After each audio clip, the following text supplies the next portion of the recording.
Welcome to the bottom of the rabbit hole. Salute to all the Matrix University subscribers tuning in. You are always appreciated. In this video, we are going to discuss the Animatrix episode World Record. Spoilers will absolutely be necessary. And if this is your first time down here, or you simply want to know everything about the Matrix universe, be sure to like, subscribe, and hit the notification bell so you do not miss out on any yellow-pilled content. World Record is the 6th episode of the Animatrix. It was written by Yoshiaki Kawajira and directed by Takeshi Koike at Madhouse Animation Studios in Japan.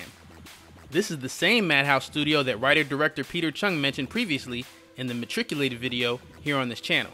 And I find this interesting because Chung stated that he originally found out about the Animatrix project from his friends at Madhouse. But also because Takeshi's animation style heavily favors Peter Chung, though Takeshi's unique signature is expressed with the use of exaggerated, somewhat deformed features, while only using black shadows for silhouettes. In the original script for World Record, the focus was not on the race itself, but instead the main character's awakening to the existence of the Matrix. However, the Wachowskis felt that idea was too similar to Neo's awakening in the original Matrix film. So they asked, what if the main character in World Record fails? The episode opens with a voiceover that says, quote, "Only the most exceptional people become aware of the Matrix. Those that learn it exists must possess a rare degree of intuition, sensitivity, and a questioning nature. However, very rarely, some gain this wisdom through wholly different means. This man is one of those few." End quote. The voice used is the same narrator from the Zion Archive in the second Renaissance episode. I go into more details about that episode in the B166ER trial video. Of course, I'll leave links in the description for anyone who missed it. I believe using the same voice as a guide for the introduction here could suggest that World Record takes place in a previous version of the Matrix. The World Record story showcases a race where agents monitor American athlete Dan Davis from a press box.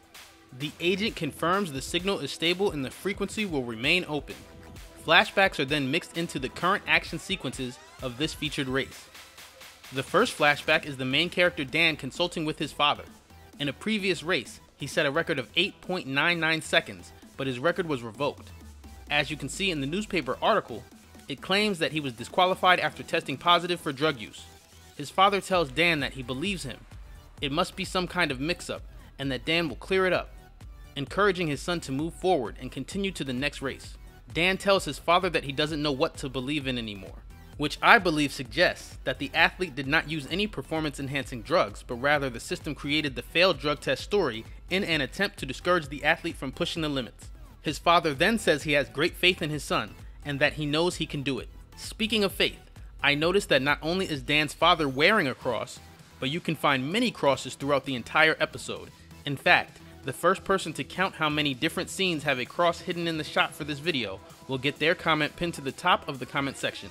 The second flashback is with Dan's trainer Tom, and Tom tells him to withdraw from the race because he believes if Dan pushes his physical body any harder, the muscles will burst and cause injury, ruining his career. He goes as far as giving Dan an ultimatum that if he proceeds to the next race, he will have to do it without Tom as his trainer. Dan tells him that no one will ever beat his record and that this is his last chance to finally prove them wrong. The third and final flashback is with Dan and a sports reporter shown earlier in the press box who asks him what it's like breaking 9.8 in the qualifying heat and reference someone else saying that it feels like zero gravity.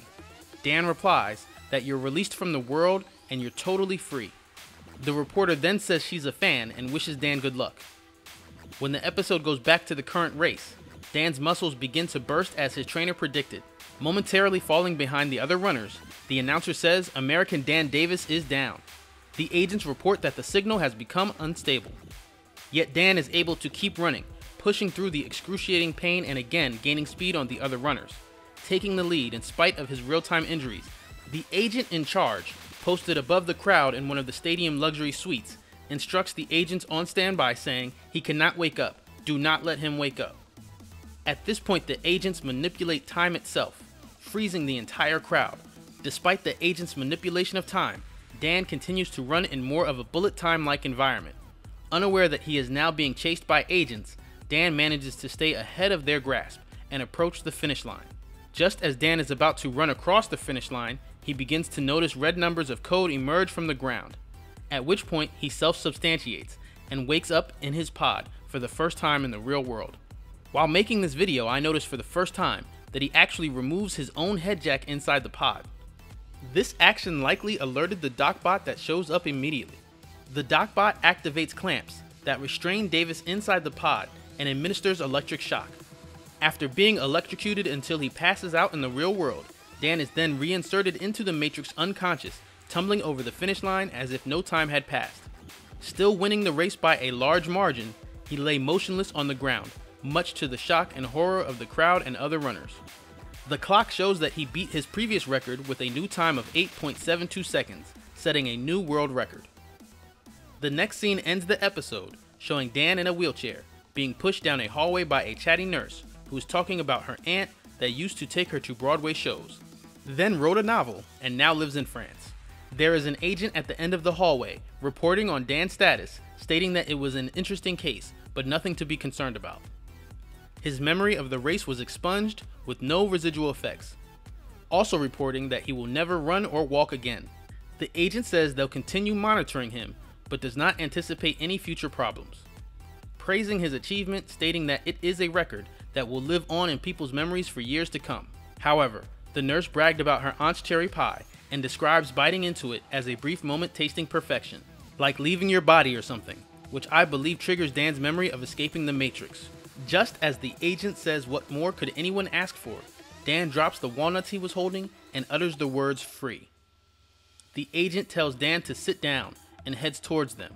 As both the agent and nurse look on in disbelief, Dan rises up out of the wheelchair, effortlessly breaking the leg brace. Standing on his own 2 feet, he reaches for the sky and says the word free with confidence. The agent begins to run towards him, this time yelling, "Sit down." Dan reaches for the light, and it appears that he might be about to levitate off the ground, and then he suddenly collapses to his knees as the nurse runs to his aid. The agent is nowhere in sight, and I believe that the disappearance of the agent could suggest that the system again manipulated time, only this time around, Dan was unable to outrun the agent's grasp. What I like most about this story is that it shows there are other ways to wake up from the system than taking the red pill. The Kid Story episode also displays self-substantiation, but World Record does this without any influence or knowledge of others who already knew the truth. A very strong message indeed. As always, if you haven't already seen it, I strongly recommend that you watch The Animatrix for yourself. If you enjoy this kind of yellow-pilled content, be sure to share it on other platforms like Facebook, Reddit, Twitter. Let me know how many shots with crosses you found in the comments. And remember, as one realizes that one is a dream figure in another person's dream, that is self-awareness.